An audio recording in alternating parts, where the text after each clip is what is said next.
Está começando o Antenados na Geral para todo o Brasil, na tela da Boas Novas. Muito bom ter sua companhia e a sua audiência no programa de hoje. Nós vamos falar um pouco sobre o modelo de igreja relevante. Hoje em dia, principalmente no Brasil, a gente tem uma pluralidade, gente, de igrejas diferentes. Tradicionais, pentecostais, neopentecostais. E aí tem igreja para criança, igreja para jovem, segmentado por etnia, segmentado por idade, por sexo. E a gente tem as igrejas até super segmentadas. Isso aqui é uma igreja de motoqueiros, uma igreja de surfistas, igrejas de skatistas, igreja de uma tribo e de outra coisa.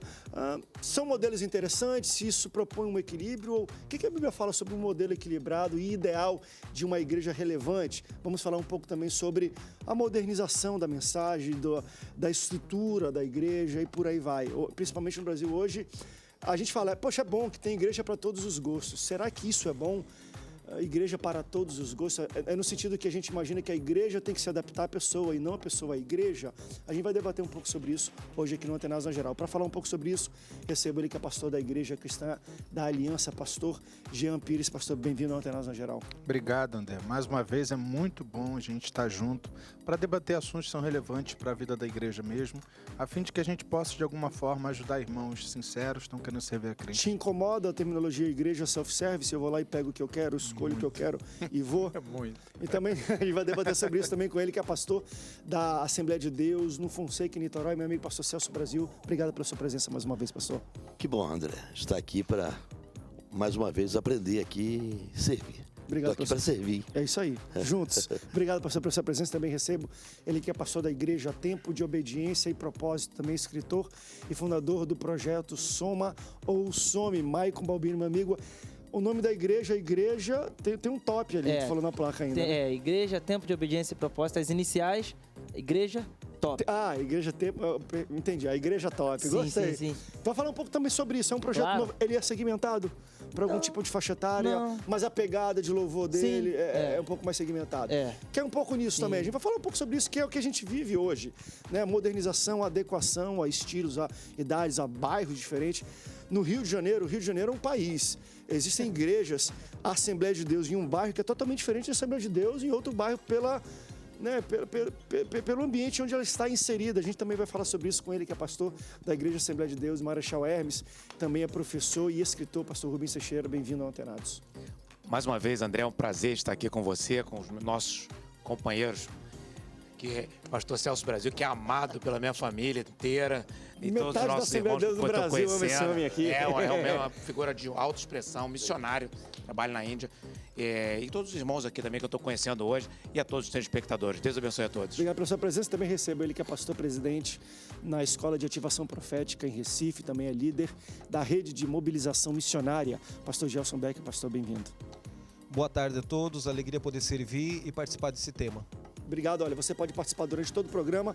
Vamos colocar na sua tela os contatos para você interagir com Antenados na Geral. O WhatsApp está aparecendo na sua tela, DDD 21 980792961. Deixa eu iniciar com essa pergunta. A Bíblia propõe um modelo específico de como a igreja deve ser, tanto a igreja organismo quanto a igreja organização. Você vê, às vezes a gente fala muito de debate, toda a igreja de hoje perdeu o foco, teremos que ser como a igreja primitiva. Como era a igreja primitiva? Vamos falar um pouco sobre isso. Esse é o modelo de reunião, de relacionamento, de organismo, de organização que vocês entendem que a Bíblia propõe? Ou, André, isso está em aberto e ela vai se adaptando com o tempo? Eu creio que fazemos parte de movimentos de restauração, onde a igreja está tentando voltar àquele modelo de Jerusalém. Mas como é esse modelo? Seu sistema de valores, no seu sistema de crença. Okay. Quando você cai agora nas epístolas, todos os problemas que eles administraram naqueles dias são os problemas e as neuroses que os pastores administram na igreja da pós-modernidade. O que tem que desconstruir é um falso romantismo de que a igreja primitiva era uma igreja perfeita. Opa. Isso é uma superstição. A igreja primitiva é um modelo no seu sistema de valores, necessariamente não no seu método de administração eclesiástica. Perfeito. E isso fica muito claro que nós temos liberdade de alterar, porque ali no final do Evangelho de João, capítulo 21, Jesus se manifesta ressurreto a Pedro, que estava em depressão, tomando Lexotan, procurando um pé de goiaba para se enforcar na praia da Galileia, porque a madrugada inteira não havia pescado nada. E Jesus começa o processo de restauração da alma do apóstolo. Mal sabia Pedro que ele seria o segundo, logo após após a morte de Tiago, irmão sanguíneo de Jesus, o primeiro apóstolo, o primeiro pai, o primeiro líder preeminente da igreja em Jerusalém. O segundo é Pedro. O catolicismo, respeitosamente, nós discordamos deles, dizendo que Pedro é o primeiro papa. Na verdade, é o segundo, porque Tiago tem essa figura primária. Na morte de Tiago, Pedro se torna o segundo líder importante a influenciar o pensamento cristão de Jerusalém.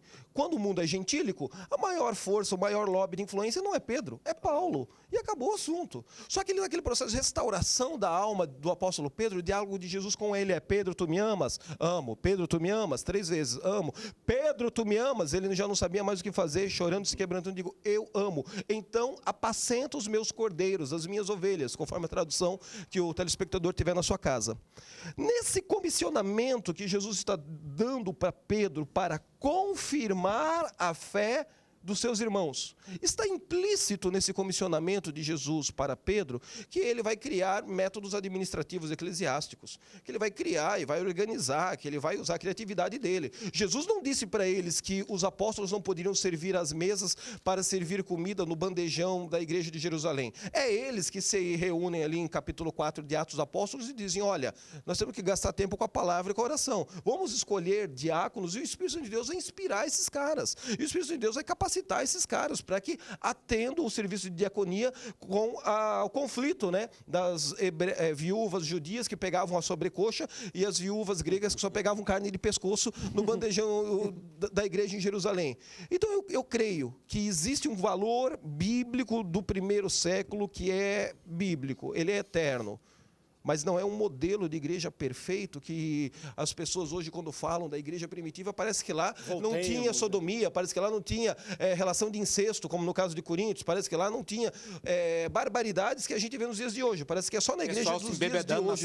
Parece que lá naquela época ninguém ficava bêbado na ceia. Não, vamos desconstruir algumas suposições. Guerra de profeta. Né? A igreja está voltando para Jerusalém, ela vai voltar para esse modelo judaico-cristão do primeiro século, não judaizante, mas essa leitura de mundo pentecostal de Atos dos Apóstolos. De alguma forma ela vai voltar a isso. Como, quando, de que jeito, só Deus sabe. Ele está trabalhando para isso.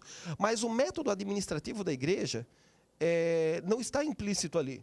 Okay. Eu creio que esse comissionamento de Jesus a Pedro dá liberdade para, administrativamente, um decidir fazer o caixa centralizado, outro recebe dízimo dos dízimos, outro não recebe nada, cada igreja individual com o seu presbitério prestando conta para Deus, com a sua liderança local. Aí vai ter os irmãos que vão defender a teologia da igreja na cidade, o anjo da igreja é a psique da igreja naquela localidade geográfica. Enfim. Eu creio, André, que tem muito a ver com aquilo que a samaritana pergunta a Jesus, né? Eu quero me reconciliar com Deus, eu quero consertar minha vida com Deus, mas qual o sistema religioso melhor para isso? É o sistema religioso de Samaria ou é o sistema religioso de Jerusalém? E Jesus diz, não tem sistema religioso, né? Não tem igreja modelo, tem relacionamento com Deus. E gente que constrói... Por exemplo, hoje nós vivemos uma era também de um outro segmento que você não tocou, que é os desigrejados. Opa. É a galera que não quer igreja nenhuma, quer se reunir na casa dele e... E acho que isso era igreja primitiva também. E isso não tem nada a ver com igreja primitiva. Institucionalizados. Calma aí, gente. Isso não tem nada a ver com igreja primitiva. Essa é uma luta contra a instituição e que isso não é um tipo de instituição. Né? Então, a questão mais é a seguinte, a gente olha para a igreja de Jerusalém, a gente diz, ó, tem comunhão, tem doutrina, eles repartem o que tem eles pegavam o que tinham, vendiam, davam aos pobres, então a gente tem que fazer isso como se aquilo ali fosse um modelo, e a gente esquece que o seguinte, aquilo ali foi fruto de um derramamento do Espírito. Ninguém chegou e falou, isso aqui vai ser doutrina, não. O Espírito desceu, os irmãos disseram, queremos estar juntos. O Espírito desceu, os irmãos disseram, não, ó, a gente não pode ser indiferente. A gente o Espírito Santo se manifestou neles naquela ocasião, vamos dizer assim. Uma igreja cheia do Espírito Santo. Eu não posso ver um irmão passar necessidade e um irmão andando a pé quilômetros para chegar na igreja e eu tenho um carro parado na garagem. Eu não posso ver um irmão morar na rua e eu tendo casa de praia. Então, não é que eu tenha que vender os meus bens para dar aos pobres, para trazer para a igreja, mas ali tem princípios daquilo que o Espírito Santo fez na igreja. Uma igreja cheia do Espírito Santo é uma igreja que zela pela doutrina, é uma igreja de oração, é uma igreja que tem comunhão com os irmãos, que os irmãos querem estar juntos. Mas modelo de igreja, eu acho que isso tem a ver com a contextualização de onde você está, né? Tem a ver com o tipo de pessoas que você está alcançando. Tem princípios bíblicos no que diz respeito à vida financeira da igreja, ao colegiado de pastores da igreja, tem alguns princípios, mas não há uma doutrina na igreja que diga, ó, esse aqui é um modelo ideal, né? Ou que deva ser feito assim. Eu creio que uma pessoa, e aí eu posso ser entendido de forma errada ao dizer isso, mas eu creio que, porque uma pessoa pode se reunir um monte de pessoas numa casa, aconteceu muito isso na época, como a igreja começou, né? As pessoas se reuniam na casa, isso aqui é uma igreja. Ponto de pregação, a Assembleia de Deus tinha muito isso. Isso aqui pode ser uma igreja, porque tem 2 ou mais reunidos em torno do nome do Senhor Jesus. Agora, para nossa missão, o que é mais, como Paulo dizia, qual era o princípio de Paulo? Alcançar o maior número possível. O que eu posso fazer para alcançar o maior número possível? A gente se reúne todo mundo numa praça, em torno de uma mesinha, vai pregar o evangelho, totalmente sem uma organização. Informal, porque a instituição se tornou doentia, aquela coisa toda, ou uma estrutura mais organizada, com uma salinha de criança para atender os pais, com um local de culto, um horário de culto, uma liturgia mais formal, uma liderança, né? O que vai alcançar mais as pessoas? Propósitos mais definidos, reunir aqui com a proposta. Porque a gente se reúne numa praça, nós somos um grupo de amigos cristãos e a gente não quer se institucionalizar e a gente se reúne ali, mas quem é que vai pregar? Ah, não, o pastor sabe, o irmão aqui sabe mais, ele vai pregar. Tá bom, a coisa cresceu e vai continuar na praça, não, a gente precisa alugar um lugar. Aí vamos alugar um lugar. Aí institucionaliza. Acabou. O homem botou a mão e institucionalizou a coisa. Olha só, essa questão do modelo, sim, eu acho que todos os modelos são bons, todos servem. Se for na igreja onde as irmãzinhas usam véu, elas estão lá com véu. Tem um lugar onde uma igreja que lava o pé. E tem pessoas que vão ser alcançadas pelo Senhor. É isso que importa, né? Paulo diz que para que pela igreja a multiforme sabedoria de Deus, né, seja conhecida dos principados, das potestades, então é através da igreja. Então, o que não vai acontecer de uma pessoa chegar diante de Deus e dizer, olha, não tinha uma igreja que se adequasse ao meu modo de pensar, né? Enfim, eu vejo assim. E a igreja é um lugar, portanto, ela cumpre o seu papel quando as pessoas são aperfeiçoadas, né? Porque o Senhor deu à igreja pastores, apóstolos, doutores, mestres, né, evangelistas, buscando o aperfeiçoamento. Então... André, uma coisa importante, já foi dito coisas fantásticas aqui, eu não vou repetir, até porque foram muito bem colocadas. Mas como alcançar a igreja, a igreja costuma ser customizadas para tipos de pessoas. Se elas levam a doutrina de Cristo, a salvação, da forma que a Bíblia fala, ok. Mas eu gostaria de citar um exemplo. Eu já falei em vários lugares, do exterior, e às vezes pela Donep, ou mesmo em palestras que não tenham nada, profissionais, de outras áreas, seculares. Mas eu vou dar o exemplo de Londres. Londres, o pessoal falou para mim assim, ó, cuidado que você está na Europa. Então, eu já tinha ido lá várias vezes, nunca tinha dado uma palestra desse estilo fora do ambiente de igreja. Então, aqui as pessoas vão dizer, se você falar assim de Bíblia, falar assim estilo assembleano, as pessoas podem se... Estilo assembleano, escandalizar. Pode até levantar e ir embora. E num hotel luxuoso e tal. Aí eu falei, já sei, eu vou me reverenciar, já sei o que eu vou fazer. Eu pensei, tudo pensado, comecei a falar, olha, comecei a contar uma história, palestrar, e depois eu comecei a falar. Eu li um livro grosso, tal, bem interessante, não citava que livro era. E tal, fui falando, e fui ganhando confiança, as pessoas foram vendo, eu falei alguns aspectos técnicos de alguns assuntos e tal, e as pessoas foram familiarizando a história. No final, eu falei, esse livro grosso que eu li foi a Bíblia. E tal, e comecei, já tinha ganhado confiança de todo mundo, já estava falando quase 1 hora. E aí depois, quando eu perguntei, fiz uma oração onde as pessoas confessando Jesus Cristo como Senhor e Salvador, chamei à frente, 12 pessoas vieram à frente. Então, ano passado, no Brasil, foram, assim, eu posso dizer que foram centenas de pessoas que vieram a Cristo, usando esse método, pessoas que não vão à igreja, porque a Donep não é igreja. Eu estou usando o exemplo da Donep, mas se aplica a qualquer situação. E depois, como a Donep não é igreja, aconteciam na Barra, semana passada, ou semana retrasada que eu fui falar, não tinha nem muita gente, porque o jantar era um jantar mais reduzido, e quando terminou, um rapaz veio à frente, fez a oração, e não foi para mim que ele fez isso, ele virou, falou assim, vem cá, eu fiz, para uma outra pessoa, eu fiz uma oração, me parece que eu fiz alguma coisa aqui, como é que eu faço agora? Ou seja, aí as pessoas encaminharam ele para uma igreja. Então, na verdade, alcançar as pessoas, que é o principal papel da igreja, e também, conforme disse o pastor Celso Brasil, os outros irmãos complementaram também, que é cuidar das pessoas, é o local de convívio, o local de compartilhar, e a pessoa se aperfeiçoar dentro dos padrões bíblicos, é um outro papel da igreja. Mas alcançar almas é um papel da igreja, que a igreja tem que adotar a estratégia a mais adequada, porque se for tentar usar o modelo daqui, tentar usar no Oriente Médio, tu vai morrer, entendeu? Perfeito. Rapidinho. Se for... Então, existem estratégias adotadas que eu não sou contra. E seja o esporte, seja... sei lá... Como for.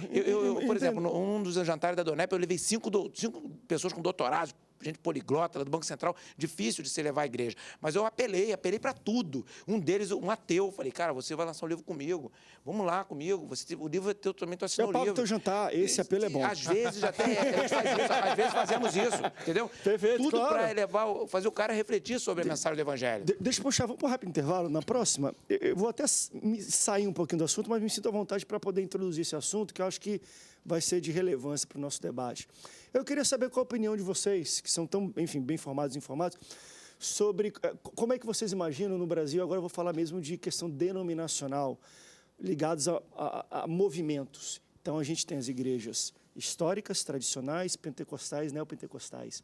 E muitos, eu já vi algumas pessoas debatendo e escrevendo na internet, principalmente, querendo fazer algum tipo de comparação, análise disso, como os movimentos que a gente até teve, de iluminismo, de humanismo. Tipo assim, o movimento pentecostal veio dando uma resposta numa lacuna que tinha para as igrejas históricas, e o neopentecostal veio para...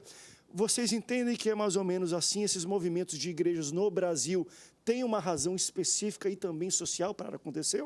André, foi o Espírito Santo mesmo, na hora ele falou, tem que ter igreja de poder, ou igreja de ensinamento, depois igrejas neopentecostais para falar sobre coisas que o pessoal não está falando. Como é que vocês entendem esses tipos de movimentos de igrejas e de denominações no Brasil? Vamos para um rápido break, daqui a pouco a gente volta.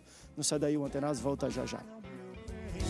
Coração tem sede, sua água é a vida. Estamos de volta com o Antenados na Geral, estamos falando sobre modelo de igreja. Eu quero levantar um debate interessante sobre como vocês entendem os movimentos.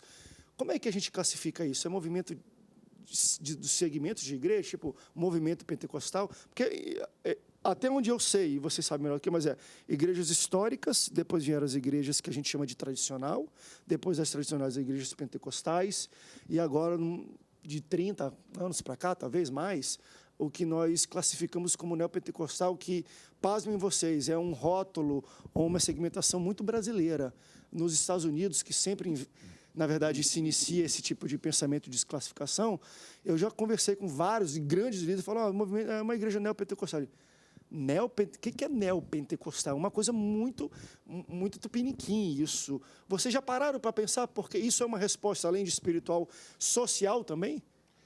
Existe muita coisa na história da igreja que explica tanto a intervenção vertical de Deus, quanto um conforto sociológico por parte da cultura, da classe socioeconômica e do momento histórico que a humanidade ou que aquela cultura onde o movimento se predominou estava vivendo. Então eu acho que Deus é um Deus que concilia as duas coisas. Ele interfere verticalmente, uma ação divina e sobrenatural da sua graça, num momento de catolicismo medieval, por exemplo. De frieza. E aí há um pulso psíquico na sociedade, onde a sociedade se organiza, se mobiliza, dentro de uma vocação ou de uma argumentação agora de antropologia cultural, de sociologia, para derrubar o poder do Vaticano. E encontra ali feudais reformadores, dispostos a financiar reformadores. isso e financiar o movimento de reforma. Mas eu creio que a igreja começa com a igreja primitiva, e que é o modelo ali do primeiro, segundo, terceiro século. Então, a primeira divisão desse modelo original de Jerusalém, ou de igreja de Jerusalém se expandindo numa cultura gentílica, é o que nós vamos chamar de catolicismo romano ou romanismo. Depois vem a divisão ortodoxa. Você pegar hoje a liturgia da igreja copta, da igreja ortodoxa e da igreja romana, você vai ver que são 3 igrejas diferentes e são teoricamente todas católicas. Perfeito. Mas a liturgia da igreja copta no Egito, por exemplo, fundada pelo apóstolo André, ela tem uma liturgia de crisma, de primeira comunhão, de aquilo que os protestantes iriam chamar de ensino confirmatório, né? Totalmente diferente do Vaticano. Hoje ela se relaciona diplomaticamente muito bem com a ortodoxa e com o Vaticano, porque os padres estão acostumados a doutrinar os católicos que nos assistem, a dizer que a primeira desvio herético do catolicismo é o protestante. Mentira. Antes disso, já teve várias outras estruturas de pensamento. Desvio herético. Muitos antes. De rachas. Né? Se somos heréticos, não somos o primeiro. Não estamos sozinhos nesse barco. Estamos lá no balaio de gato. Então, por que existem tantos mártires Isso é uma aula, né? no Eu sei que Egito? você- Por que tem tantos 10 cristãos... horas de aula a gente tá tentando Por que uma tem tantos resposta. cristãos sendo martirizados no Egito? Porque na liturgia de profissão de fé, eles dizem que, se Deus quiser, eles estão dispostos a serem martirizados por amor a Cristo.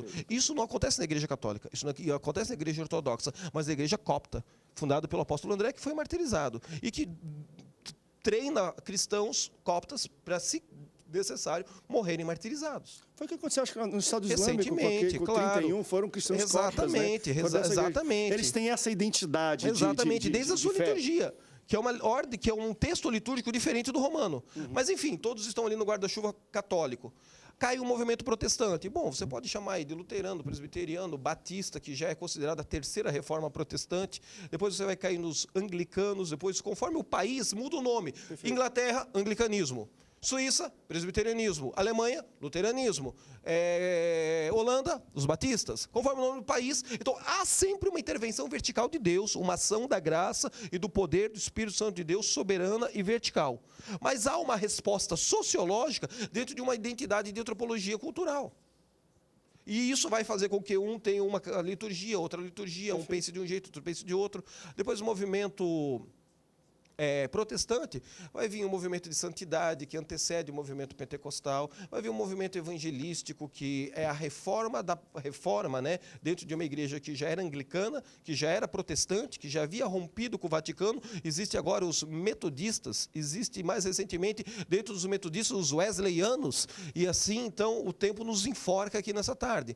Mas chegamos no movimento pentecostal, no neopentecostalismo, na chuva serôdia dos anos 50, movimento da manifestação dos filhos de Deus da Califórnia, movimento da chuva serôdia no leste americano, e vamos cair então em um monte de outros movimentos, desde batalha espiritual, intercessão, confissão da fé, palavra de confissão positiva, até a teologia de prosperidade, até o que está surgindo nos últimos 10 anos, que é o movimento de volta para Jerusalém. Perfeito.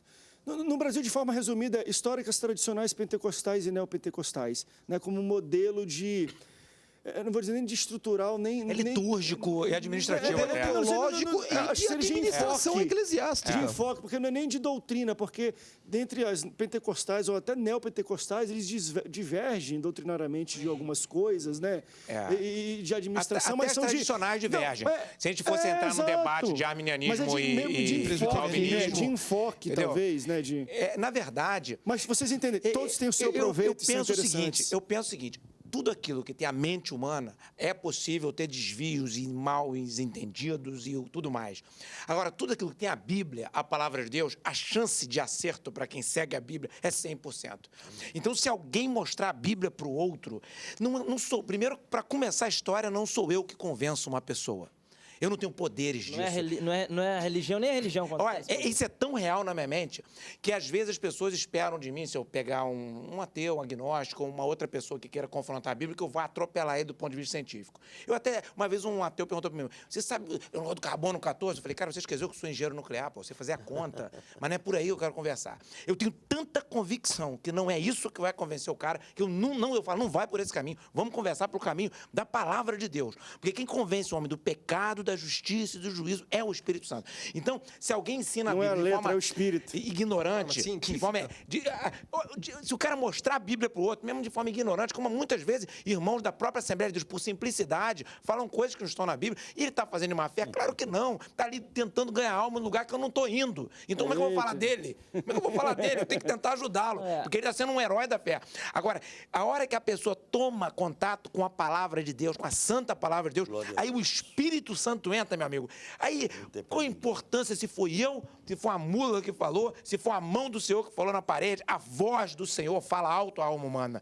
E o Espírito Santo de Deus atua e transforma a vida. Então, na verdade, existem as igrejas, todas delas têm muitos defeitos, e existem algumas invenções, existem pastores, eventualmente, ou líderes, ou qualquer um, que podem cometer erros, mas, uma vez, o João, que era um apóstolo do amor, não foi o apóstolo Pedro, foi o João. Falou, mestre, tinha um pessoal ali expulsando demônio, curando enfermo, mas não anda com a gente, eu mandei parar. Foi o do amor que fez isso, cara. Imagina João fazendo isso. Jesus falou, olha, João, quem não é contra nós é por nós, deixa eles. Então, às vezes, é bom que nós discutamos as doutrinas, que nós coloquemos referenciais bíblicos, que nós aprendamos, como o pastor Gelson nos colocou aqui, os outros irmãos também colocaram bem suas opiniões, mas temos que ter a convicção de que o Deus não se sujeita a nada. Ele é Senhor, ele é capaz de fazer um ignorante anunciar o evangelho e o cara se converter. Existem testemunhos lá no Oriente Médio que pessoas que veem o próprio Jesus Cristo se convertem. Deus tem instrumentos inimagináveis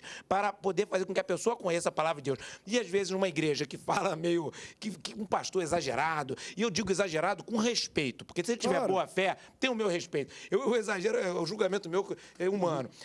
Ali, no jeito dele, o cara vai tomar contato com a palavra, o Espírito Santo vai falar, a pessoa se converte. Agora, é lógico que tem sim que nós temos que orientar, tomar cuidado e defender a sã doutrina, os princípios bíblicos, como eles são, para não ter distorção.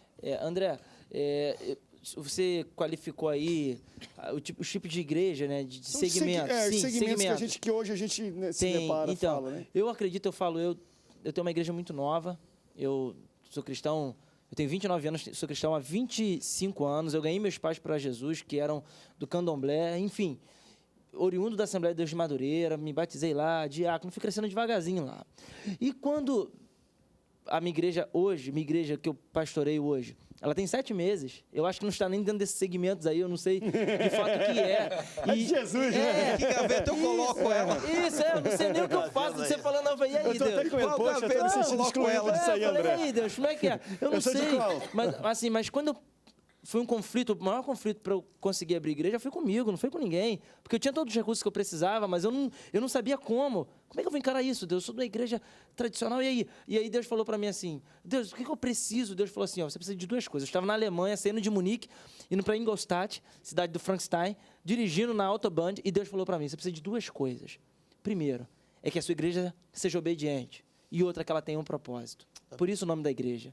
Então, eu acho que qualquer igreja hoje, de surfista, de motoqueiro, de jiu-jiteiro, qualquer uma que tenha a santidade, que tenha a palavra de Deus como base, para mim ela é aceitável. Deixa eu entrar um pouco nessa análise, que eu acho interessante. Quando eu falo isso de supersegmentação, não é de fato para rechaçar, falar, porque eu acho de fato isso um fenômeno, principalmente das questões de nós temos segmentações por questões doutrinárias, né, de interpretação bíblica, aí por isso essa grande separação que eu fiz de históricas, tradicionais, pentecostais e neopentecostais. Depois a gente entra em várias outras segmentações dentro de cada uma, aí você tem a CBL aqui, aqui e ali, mas você entra, por exemplo, numa são segmentadas por idade, segmentadas por várias situações diferentes. Hoje, aquilo que eu falei, hoje uma pessoa ela consegue entrar, ou a gente fala, procure uma igreja que você se sinta bem.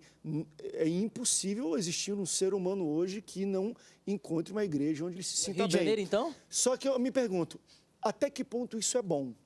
Entende?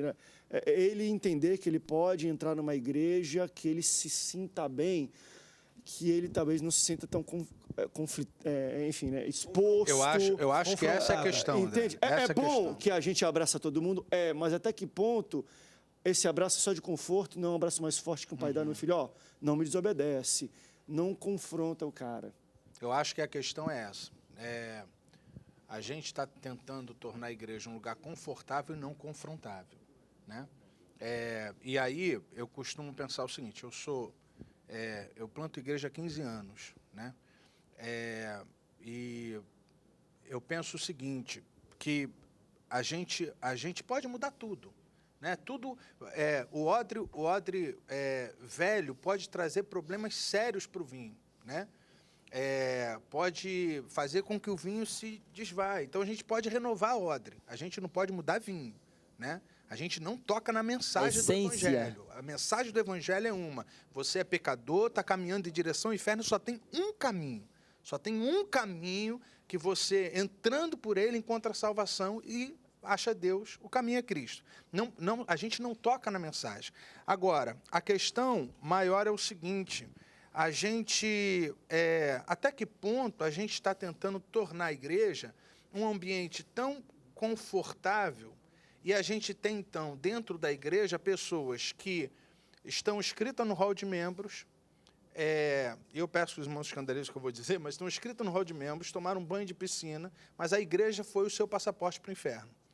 Porque, ao entrar na igreja, encontrar um lugar confortável, foi dito para ela que ela está salva, mas, como o pastor Gerson já citou isso, essa pessoa nunca teve uma experiência real de conversão. E aí... E não é provocada a isso também. E aí o cuidado que a gente tem que tomar de não plantar a igreja da mesma forma que o cara que abriu o botequim. O negócio é encher, o negócio é dar retorno financeiro, né? Eu, quando há 15 anos fui ordenado ao ministério pastoral, eu tinha uma certeza absoluta que o que Deus queria é que aquele lugar bombasse. E que Deus queria o sucesso. Crescimento, né? O crescimento daquilo, e que eu tinha que lutar por isso a qualquer custo. Até que eu li um livro de um pastor que eu me quase... entro em depressão por não me lembrar o nome do rapaz, foi tão influenciador na minha vida, e ele falando da questão, um senhor de idade, ele falando da questão do apóstolo Paulo, falando lá em 1 Coríntios, que Deus chamou um para plantar, outro para regar, mas é Deus que dá o crescimento. E ele falando aquilo, e eu entendi que Deus não me chamou para fazer a igreja crescer. Se Deus me chamou para plantar, eu preciso ser fiel em plantando. Se Deus me chamou para regar, eu preciso ser fiel regando. O crescimento é coisa com Deus. E aí eu entendi, Deus não me chamou para o sucesso, Deus me chamou para a fidelidade. E ele diz uma coisa no livro que me chamou a atenção. Ele diz, só que há muitos que, por causa do sucesso, já abriram mão da fidelidade. Então, o meu temor é no afã da gente trazer pessoas, encher a igreja, atrair pessoas, a gente tornar a igreja um ambiente que não é um ambiente onde há regeneração, onde há salvação de almas real, porque a gente está mais preocupado com aquilo que entra do que com o evangelho que flui. Vamos para um rápido intervalo, que eu estourei aqui o bloco todo, mas depois a gente volta para falar um pouco sobre isso. Igreja para todo gosto. Bom, ruim, onde é que está o equilíbrio disso tudo? E depois vou entrar nas igrejas que isso é uma classificação minha, tá? Que eu chamo de super segmentadas, né? Que a igreja é para roqueiro, para motoqueiro, para skatista, porque antes era muito igreja jovem, mas dentro do jovem eu tenho um surfista lá dentro, tem um skatista, tem é bom, eu acho que é sensacional para a mensagem, mas até que ponto também a gente tem que entender que a igreja é um ambiente de família. Não sei se numa igreja skatista o cara vai casar, vai ter filho, se ele consegue manter indo para ali, porque, né, o tipo de louvor, o tipo de ambiente, o tipo de estrutura é muito voltado para um segmento mesmo. Como é que vocês entendem esse tipo de fenômeno que acontece muito no Brasil? Vamos para um rápido intervalo, daqui a pouco a gente volta, não sai daí. O Antenados volta já já. Pra onde Deus quiser, eu não tomo decisão sem ter... De volta com o Antenados na Geral, estamos falando sobre um modelo relevante de igreja. Hoje nós vivemos um tempo onde existem, de fato, vários modelos, estilos diferentes de igrejas. E a minha pergunta é, quais são, vocês entendem, sendo, pastor Celso, prós e contras de a gente ter igreja para todo gosto? Eu não vejo problema. Okay. Eu enxergo, como disse, como a multissabedoria de Deus se manifestando, né, para alcançar todas as pessoas. Desde que ela seja bíblica, a igreja precisa ser bíblica. Perfeito. A igreja é o corpo de Cristo. A igreja é a noiva do Cordeiro. Está tudo certo. Há uma expressão, Tiago, que foi citado aqui, 1, 25 e 26, que diz assim, se alguém dentre vós cuida ser religioso e não refreia a sua língua, antes engana o seu coração. A religião desse é vã. A religião pura, imaculada para com Deus o Pai é esta, visitar os órfãos e as viúvas nas suas tribulações e abster-se da corrupção do mundo. A corrupção é um problema. É um problema em qualquer lugar. É um problema no mundo, é um problema num país, num estado, numa cidade. E é um problema também na igreja. A igreja não é um business, não é um negócio, não é um balcão de negociatas. Não é um negócio para dar lucro. A igreja é para alcançar os perdidos. Foi por isso que Jesus morreu, deixou a presença do Pai, o cântico dos anjos, o ouro do céu para a vida aqui. Então, a gente não pode fugir disso. Quanto ao estilo, quanto à forma, a modalidade de culto, se lê a palavra antes, se canta, se é rock and roll, se é reggae, não tem problema. Se o público tem uma prancha de surf ou uma moto, está pregando a Bíblia. Eu não tenho jeito para... Eu tenho até dificuldade até para bater palma. Quando eu bater palma, eu boto a mão no bolso. Fui criado na Assembleia de Deus que eu não batia palma. Exatamente. Eu fui criado na Assembleia de Deus, né? Me converti no ventre da minha mãe, lá o pastor, no tempo que não tinha ultrassonografia, botou a mão na barriga da minha mãe estava doente, lá passando mal, eu nasci prematuro, botou, olha, vai ser um menino, né? Tá aqui, o machão, homem, ó. E vai ser pastor. Toma, então, aí já era. Graças a Deus. Agora, mas, em modelagem, já que a gente falou de modelo aqui, eu gosto dessa parte de modelagem matemática, né? Minha dissertação de mestrado na área nuclear foi modelo matemático e doutorado em economia foi um modelo matemático. E teologia então, foi modelo de igreja? Não, mas o meu raciocínio ele acaba convergindo para essa questão de padrão. Claro, né? de padrões porque diferenciados. É treinado para isso. Claro. E se eu tivesse que falar em 2 versículos, um modelo interessante de igreja, que cercaria o que a igreja teria que ser. O primeiro modelo: vinde a mim todos vós que estáis cansados e oprimidos, e eu vos aliviarei. Tomai sobre vós o meu jugo e aprendei de mim que sou manso e humilde de coração, e encontrarei descanso para vossas almas. E a outra parte é: quem quiser vir após mim, negue-se a si mesmo, tome a sua cruz e siga. Ou seja, venham, vocês estão sofrendo, venham do jeito que estiver, mas...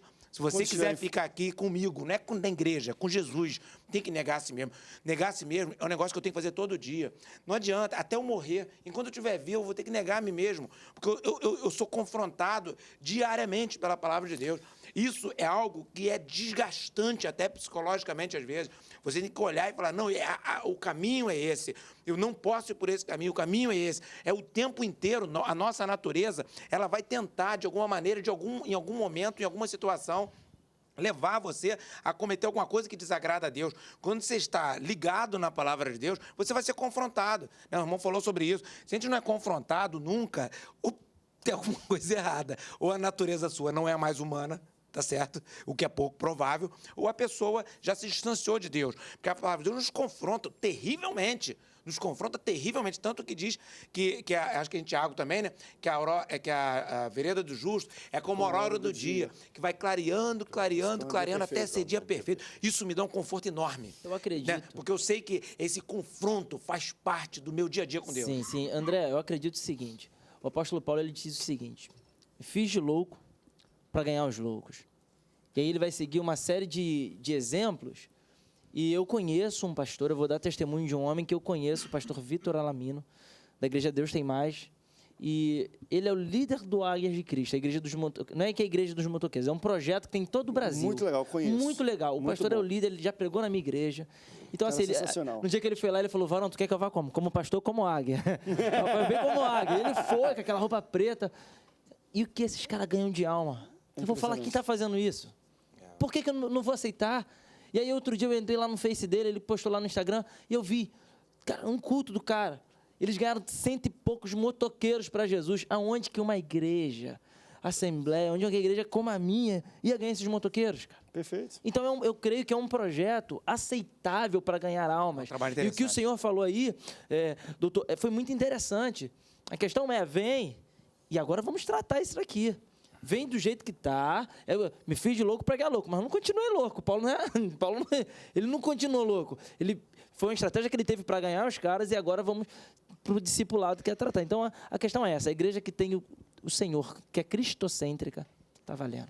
O que tem que ser pontuado é que há uma diferença entre linguagens universais e comunicação, método administrativo de igreja, identidade denominacional e a essência e os valores do evangelho. Perfeito. Então ninguém aqui está dizendo que é para baratear o evangelho, para evangelizar alguns segmentos da sociedade. Justo pelo contrário. Continua com a mensagem da cruz, com a mensagem do tomar-se a si mesmo, negar-se dia após dia, o comissionamento para o discipulado, toda a responsabilidade da fé cristã que uma igreja madura deve ter. A linguagem com a qual nós vamos comunicar isso é a multiforme graça que o pastor Celso Brasil explanou muito bem. É a multiforme graça que vai alcançar segmentos e tribos urbanas. Porque nós falamos muito de tribos lá no Amazonas, e eu morei com os ticunas no Amazonas, trabalhei com os terenos do Pantanal Mato Grossense, em Aquidauana, mas além de trabalhar com tribos indígenas, eu também conheço e entendo de tribos urbanas. A linguagem para comunicar para a geração emo, esse grupo tem uma gíria deles, tem uma cultura deles, tem superstições deles, tem personagens e ícones deles. Alguém tem que comunicar o evangelho, contanto que esse evangelho não perca o seu poder de confronto, de arrependimento, para gerar fruto de arrependimento. Vamos falar agora para os pobres que estão necessitados. Glória a Deus, o pentecostalismo se expandiu no mundo, alcançando as bases, as massas, as classes minoritárias e necessitadas. Mas quem é que vai evangelizar para os milionários que estão em depressão, pensando em se suicidar na Barra da Tijuca? Eles também são alma, Jesus também ama eles e também precisam ser evangelizados. Qual é a imaturidade? Quando tem mais gente querendo evangelizar milionário e menos gente querendo evangelizar pobre necessitado. Aí existem raízes motivacionais dúbias, confusas, que devem ser questionadas, que devem ser debatidas, que devem gerar arrependimento. Mas o fato é que todos os grupos têm que ser alcançados. E para alcançar esses grupos, pode ter certeza que o modelo de igreja tem que ser diferente. Porque lá na Bíblia do antigo, do início da era cristã, já havia um desconforto entre os pobres comerem no bandejão de Jerusalém com os ricos comerem com os pobres do bandejão de Jerusalém. E isso, a história da igreja está cheia, e a igreja da pós-modernidade também tem. Vamos agora relativizar valores bíblicos de modo algum. Vamos agora abrir mão da mensagem da cruz e do arrependimento e do desconforto que o Espírito Santo de Deus nos convença da justiça, do juízo do pecado de modo algum. Porque se fizer isso, aí entra numa era de pós-cristianismo, entra numa era de cristianismo água com açúcar e falso cristianismo, prostituta, meretriz, babilônica, uma falsa igreja. Uma coisa, bem lembrado, pastor, bem lembrado. O evangelho é para todos. Eu costumo dizer, quando eu estou em Londres, às vezes, em Paris falando, eu digo o seguinte para as pessoas: eu estou aqui falando para vocês, mas eu entro em lugar que nem a polícia entra. Favela, isso é boca de agora. Eu vejo garotos armados. Eu entro em lugares extremamente perigosos aqui no Rio de Janeiro e faço questão disso. Então, eu faço questão de viver nos extremos, porque levar para esses lugares excelentes, falar de Jesus, ou até para tratar de questões de trabalho, é excelente, é bom demais. Paris não é Paris à toa. Nova York, Londres, não são cidades à toa. Mas eu faço questão. Gente, isso é para mim. Tem gente que não tem esse ministério nem essa tarefa. Não faça. Entendeu? Eu faço questão disso. Sabe por causa de quê? Porque eu preciso estar em contato com essa gente. E essas pessoas precisam ouvir que elas são tão importantes para Deus quanto qualquer uma outra, e aquelas que são bem-sucedidas financeiramente precisam entender que as outras também são importantes para Deus. Vou para um rápido intervalo. Eu vou levantar uma pergunta que acho que já vai ser o último bloco, que eu acho que a gente vai ter uma dissidência muito grande, né? Porque a gente está falando de modelo de igreja relevante. E eu quero um passo à frente, porque muitos entendem que uma igreja nos dias de hoje, para ser relevante, ela tem que estar em todos os segmentos da sociedade. Ou seja, você já vê esforços de líderes de igrejas e até de visão de uma igreja, de, por exemplo, tá vendo esse rapaz tem futuro, vou pagar para ele ser um juiz, para esse ser um desembargador, para esse e aquilo, para inserir pessoas com valores cristãos em todos os segmentos de uma sociedade para ganhar para Cristo. Também está dentro desse segmento o segmento político. Então, muitos entendem que uma igreja relevante é uma igreja que tem uma participação na sociedade, também através da política, nomeando, apoiando ou dentro do seu corpo, destacando alguém para que possa concorrer com o apoio da instituição ou de uma pessoa que seja, mas para concorrer a cargos eletivos numa eleição política. Eu quero saber se vocês entendem que... Porque uns falam, não, isso não vai adiantar nada, a gente tem que ficar só orando. Mas tem coisas que a oração não faz votação de leis, né? E não propõe leis. Então, como é que vocês entendem a questão da igreja relevante nos tempos de hoje e o seu envolvimento com também a política e outros segmentos? Um rápido intervalo, daqui a pouco a gente volta, não sai daí. O Antenados volta já já.